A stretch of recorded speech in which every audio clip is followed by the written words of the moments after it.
যবে থেকে জানতে পেরেছিলাম যে বাড়ির পেছনে নাকি যক্ষের হাঁড়ি পোঁতা আছে, তবে থেকে আমার তো রাতের ঘুম গিয়েছিল উড়ে।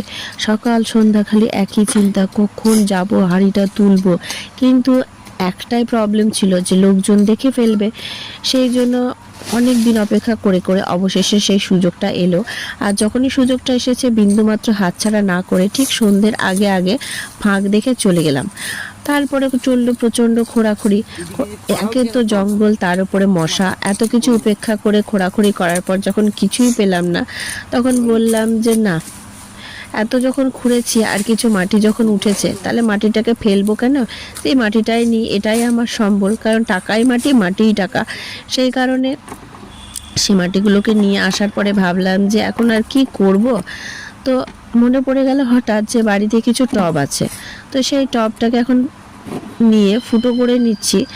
এই ফুটোটা না করলে নাকি জল পাস হবে না, আর জল না পাস হলে কিছুই হবে না। তো সেই কারণে অতীব সযত্নে যেখানে পয়েন্ট করা ছিল সেগুলোকে ফুটো করে নিয়ে সেই পবিত্র স্থানের মাটি আমি এখন টবের মধ্যে রেখে দিচ্ছি। আর রাখার পরে ভাবছি, ইস, যদি কিছু গুঁড়ো যদি যক্ষের ধরনের থেকে থাকে, তাহলে আমার যত্নে পরিচর্যায় যদি মাটি থেকে সোনাটা ফলে, তাহলে হয়তো আমার কিছু একটু মানে কি বলবো, উপকার হবে। তারপরে আবারও ভাবছি, যদি সত্যিই সেরকম কিছু হয় তাহলে তো লোকের নজর লাগবে। তো সেই নজরটা কাটানোর জন্য যাতে লোকের মানে বিন্দুমাত্র সন্দেহ না হয়, সেই কারণে কিছু গাছও নিয়ে এসেছি সাথে। এবার সেই গাছগুলোকে সুন্দর করে কেটে কেটে সেই মাটির উপরে বসিয়ে নিচ্ছি। আর ভালো করে এবার গাছগুলোকে লাগিয়ে নেব।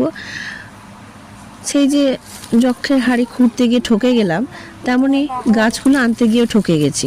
কীরকম, বলেছিলাম বিভিন্ন রকম রঙের দেবে, তারপরে এনে দেখছি যে সবই একই রঙের হয়ে গেছে। আর যে মাটিটুকু বেঁচেছিল তাতে একটু ভাবলাম যে বেগুন, টমেটো এগুলো লাগাই। সেই হিসাব মতো আমি এখন একটা কৃত্রিম জমি বানিয়ে নিচ্ছি। জানি না কতটা সফল হব। এমনিতেই তো এখানে মাটির যা অবস্থা একদমই পাওয়া যায় না, তার মধ্যে এইটুকু পেয়েছি, এই অনেক। চেষ্টা করছি নিজের সেরাটা দেওয়ার, কতটা কি হবে জানি না।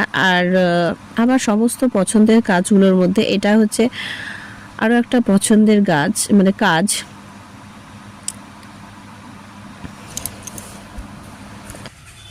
বেগুন টমেটো লাগিয়েছি এখানে, গাঁদা।